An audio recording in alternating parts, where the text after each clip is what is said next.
গল্পের শুরুতে আমরা দেখতে পাই দুটি বাস রাস্তার মধ্যে দিয়ে যাচ্ছে। সেই বাসে অনেক মেয়ে ছাত্রছাত্রী ছিল, যারা সবাই তাদের ক্লাসে যাওয়ার জন্য রওনা দিয়েছিল। তাদের মধ্যেই একজনের নাম ছিল মিৎসুকো। দেখতে সে ছিল বেশ সুন্দর। সে তখন নিজের নোটবুকে কিছু একটা লিখছিল। ঠিক তখনই তার বন্ধুরা তাকে বলতে শুরু করে, তুই কি সবসময় কিছু না কিছু লিখেই চলিস?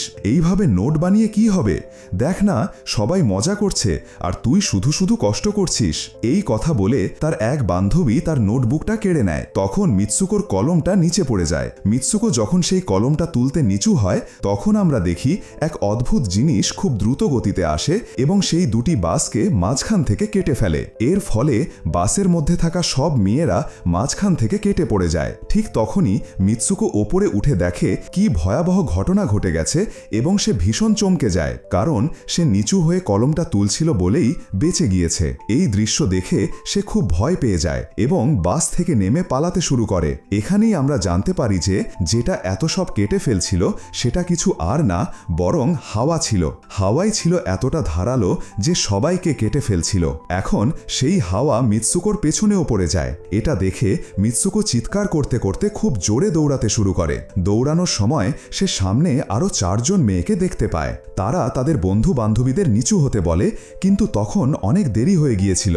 সেই হাওয়া তাদেরও মাঝখান থেকে কেটে চলে যায়। তবে মিৎসুকো তখনও এক মেয়েকে বাঁচাতে পেরেছিল। ঠিক তখনই তারা কিছু মেয়েকে সাইকেল চালাতে দেখতে পায়, যারা কোথাও যাচ্ছিল। তারা তাদেরও বাঁচানোর চেষ্টা করে, কিন্তু হাওয়া তাদের সাথেও ঠিক একই কাজ করে যেটা এর আগে অন্যদের সাথে করেছিল। এই সময় সেই মেয়েটিও মারা যায়, যাকে মিৎসুকো কিছুক্ষণ আগে বাঁচিয়েছিল। এখন মিৎসুকো এটা দেখে ভয় পেয়ে যায় এবং দিক বিদিক ছুটতে থাকে। এরপর আমরা দেখি মিৎসুকো এক নদীর ধারে এসে পৌঁছায়। সেখানে গিয়ে সে দেখে যে নদীতে আগেই অনেক ডেড বডি পড়ে আছে, যাদেরও সেই অদৃশ্য হাওয়া কেটে দিয়েছিল। তখন মিৎসুকো একটা ডেড বডির কাপড় নিয়ে নিজের পোশাক পাল্টে নেয়। পরের দৃশ্যে দেখা যায় মিৎসুকো হাঁটতে হাঁটতে এক স্কুলে পৌঁছেছে, যেখানে অনেক মেয়ে ছাত্রছাত্রী ছিল। তাদের ইউনিফর্ম ছিল মিৎসুকোর ইউনিফর্ম থেকে একেবারেই আলাদা। মানে এটা নিশ্চিত ছিল যে মিৎসুকো ওই স্কুলের ছাত্রী নয়। ঠিক তখনই এক মেয়ে মিৎসুকোর কাছে এসে বলে, তুমি কেমন আছো? আসলে সে মেয়ে ছিল মিৎসুকোর বেস্ট ফ্রেন্ড। কিন্তু মিৎসুকো তাকে জিজ্ঞেস করে, তুমি কি সত্যি আমার বেস্ট ফ্রেন্ড? কারণ মিৎসুকোর কিছুই বুঝে উঠতে পারছিল না যে আসলে তার সাথে কি ঘটছে। সে পুরোপুরি আঘাতের মধ্যে ছিল। এখানে আমরা জানতে পারি মিৎসুকো আর তার বেস্ট ফ্রেন্ড একে অপরকে অনেক ভালোবাসে। ঠিক তখনই আবার তীব্র হাওয়া বইতে শুরু করে আর মিৎসুকো ভয়ে স্কুল বিল্ডিংয়ের ভেতরে ঢুকে পড়ে। তার বেস্ট ফ্রেন্ড কিছুই বুঝে উঠতে পারছিল না। সে মিৎসুকোকে জিজ্ঞেস করে, তুমি এত কাঁপছো কেন? এত ভয় পেয়েছো কেন? কি হয়েছে তোমার? তখন মিৎসুকো তাকে সব কিছু বলে দেয়, কিভাবে একটা হাওয়ার ঝাপটা এসে তার আগের স্কুলের সবাইকে কেটে ফেলে দিয়ে গিয়েছিল। এটা শুনে তার বন্ধু তাকে জানালার পাশে নিয়ে যায় এবং তার হাতটা বাইরে বার করে বলে, দেখো, এটা তো শুধু হাওয়া, এর মধ্যে কোনো ভয় নেই। এই কথা শুনে মিৎসুকোর মনে কিছুটা শান্তি আসে আর সে ভাবে হয়তো এটা সবই একটা দুঃস্বপ্ন ছিল। এরপর তার বেস্ট ফ্রেন্ড আরও 2 জন বন্ধুকে নিয়ে আসে এবং 4 জন মিলে সিদ্ধান্ত নেয় যে তারা ক্লাস বন্ধ করে দেবে। তারা ঠিক ক্লাসরুম থেকে বেরোতে চলেছে, ঠিক তখনই তাদের টিচার এসে পড়ে এবং তাদের দেখে ফেলে। তখন 4 জনই সেখান থেকে পালাতে শুরু করে। তারা দৌড়াতে দৌড়াতে এক লেকের ধারে এসে পৌঁছায়। সেখানে মিৎসুকোর বেস্ট ফ্রেন্ড তার বাকি 2 বন্ধুকে মিৎসুকোর স্বপ্নের বিষয়ে বলে। তখন তাদের একজন বলে, হয়তো এটা সত্যি, হয়তো এটা কোনো মিরর ওয়ার্ল্ড, একটা উল্টো দুনিয়া যেখানে এই পৃথিবীর বিপরীত কিছু ঘটে। এই কথা বলে সে লেকটাতে একটা পাথর ছুঁড়ে দেয় আর বলে, দেখো, আমি এখানে পাথর ছুঁড়ে দিলাম, কিন্তু হয়তো ওই উল্টো দুনিয়ায় আমি তা করিনি। ঠিক তখনই লেকের মধ্যে থেকে একটা কুমির বেরিয়ে আসে আর তাদের মধ্যে একজন মেয়েকে খেয়ে ফেলে। তখন আরেকজন মেয়ে বলে, দেখলে তো, আমি বলেছিলাম এই দুনিয়ায় যা হয় ওই দুনিয়ায় ঠিক তার বিপরীত হয়। ওকে তো ওই দুনিয়ার কুমির খেয়েছে, এখানে দেখো আমরা ঠিক আছি। সেই লেকের ধারে একটা বিছানা দেখা যায়। তারা সেই বিছানার তলা থেকে বালিশ বের করে খেলতে থাকে। ঠিক তখনই আমরা দেখি দূরে দাঁড়িয়ে 2 মেয়ে তাদের দেখছে। তাদের একজন ছিল ব্রাইডাল ড্রেসে, কারণ তারা একে অপরকে বিয়ে করেছিল। তাদের একজন বলে, আমাদের এমন কিছু করতে হবে যা ওই দুনিয়ায় অসম্ভব, কারণ আমাদের কপাল তো আগেই লেখা হয়ে গেছে, কিন্তু আমরা সেটা বদলাতেও পারি। এরপর সব মেয়েরা আবার স্কুলে ফিরে আসে এবং পরবর্তী ক্লাসে অংশ নিতে যায়। ঠিক তখনই মিৎসুকো দেখে তার পাশেই একটা বালিশ পড়ে আছে। সে সেটা তুলতে নিচু হয়, আর তখনই তার টিচার পুরো ক্লাসে গুলি চালাতে শুরু করে। মিৎসুকো যখন বালিশটা তুলে মাথা তোলে, সে দেখে পুরো ক্লাসের মেয়েরা মরে পড়ে আছে।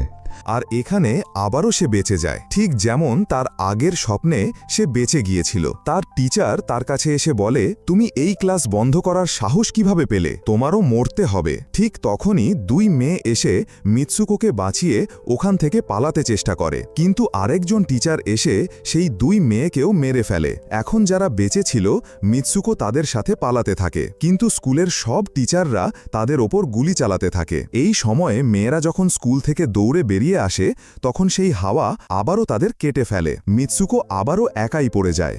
সে পালিয়ে মানুষের ভিড়ের মধ্যে দিয়ে চলে যায় এবং পরে পুলিশ স্টেশনে পৌঁছে যায়। সেখানে সে সব কিছু বলে ফেলে। তার কথা শুনে এক নারী পুলিশ অফিসার তাকে প্রশ্ন করে, তুমি কিন্তু স্কুলের ইউনিফর্ম পরনি, তাই তো? মিৎসুকো তখন তার সামনে একটি আয়না ধরিয়ে দেয়। মিকঞ্জির প্রতিফলনে দেখা যায় মিৎসুকো একেবারে বদলে গিয়েছিল। তার নাম আর মিৎসুকো নয়, সবাই তাকে অন্য নামে ডাকে। এখানে আমরা জানতে পারি যে তার বিয়ে হওয়ার কথা ছিল। পরবর্তী সাপেক্ষে সেই পুলিশ অফিসার তাকে বিয়ের জন্য নিয়ে যায় এবং আশেপাশের মানুষ তাকে অভিনন্দন জানাচ্ছে। যখন তারা সবাই তাকে নিয়ে চার্চে পৌঁছায়, সেখানে মিৎসুকোর বেস্ট ফ্রেন্ডও উপস্থিত থাকে। মিৎসুকো ভয়ে ভরে জিজ্ঞেস করে, আমার সাথে এখন কি হচ্ছে? তখন তার বন্ধু বলে, চুপ করো, এখন আমরা সবাই কারো নিয়ন্ত্রণে আছি, যা বলবো তাই করতে হবে। এবং সে মিৎসুকোকে ওয়েডিং ড্রেস পরিয়ে দেয় এবং চার্চের দিকে এগিয়ে যেতে নির্দেশ করে। মিৎসুকো যখন সিরেমনির জন্য এগিয়ে যায়, তখন চার্চের মেয়েরা তার বিমূঢ়ভাবে উপহাস করতে শুরু করে। তা দেখে তার বেস্ট ফ্রেন্ড একে একে তাদের মারতে শুরু করে। মিৎসুকোর সামনে যখন বিয়ে ধরে, সে তখন একটি তাঁবুত দেখতে পায়। সে খুললে ভেতর থেকে বেরিয়ে আসে একটি বিশাল শূকর। মিৎসুকো তা দেখে ভীষণ ভয় পায়। তারপর একটি ভাঙা যাওয়া বোতল দিয়ে পিগটিকে আঘাত করে। সেখান থেকে মিৎসুকো ও তার বেস্ট ফ্রেন্ড দুজনে চার্চ থেকে পালিয়ে বেরিয়ে আসে। গেটের কাছে দুই মেয়ে তাদের আটকাতে চেষ্টা করে, কিন্তু মিৎসুকোর বেস্ট ফ্রেন্ড তাদেরও মেরে ফেলতে বাধ্য হয় এবং তারা সামনে এগিয়ে যায়। মিৎসুকো অন্যদিকে দৌড়াচ্ছিল। এখন তার মনে হচ্ছিল তার ওপর কিছু ভয়ানক ঘটছে। পরে এক আয়নায় সে আবার নিজেকে দেখে এবং লক্ষ্য করে তার চেহারাও একেবারে বদলে গেছে।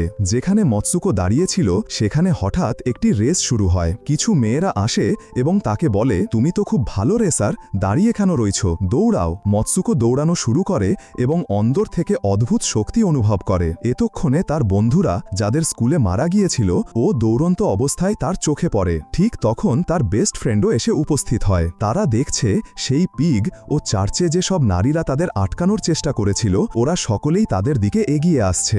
দৌড়ানোর সময় কিছু মেয়ে মিৎসুকোকে বলে, এই দুনিয়া ছেড়ে চলে যাও। পরবর্তীতে মিৎসুকো দৌড়ে একটি অন্ধকার নির্জন জায়গায় পৌঁছে যায়। সেখানে কিছু ছাত্রীরা ছিল, তারা ইউনিফর্ম পরিহিত। তারা তাকে বলে, আমরা সবাই মৃত, তোমাকেও মেরে ফেলতে আসছি।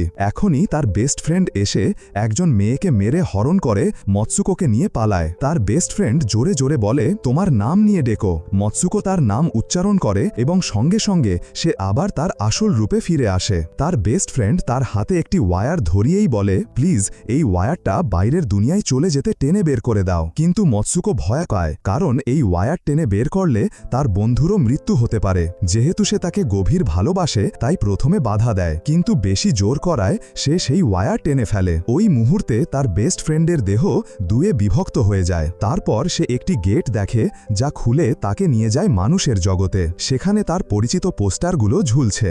কিছু ছেলেরাও পোস্টার দেখেছিল। তারপর একটি ছেলে তার কাছে এসে বলে, তুমি ভবিষ্যতে এসে গিয়েছ। এই কথা শুনে মিৎসুকো অবশ হয়ে পড়ে। কিছুক্ষণ পর হচকিয়ে উঠলে সে সামনে এগিয়ে গিয়ে দেখতে পায় একজন বয়স্ক মানুষ একটি গেম খেলছে, আর সেই গেমের চরিত্র হচ্ছে মিৎসুকোই। বৃদ্ধ ব্যক্তি বলে, আমি এই গেম তৈরি করেছি এবং তোমাদের নিয়ন্ত্রণও করছি। তুমি অনেক আগেই মারা গিয়েছিলে, কিন্তু আমি তোমার ডিএনএ নিয়েছি ও রিক্রিয়েট করেছি।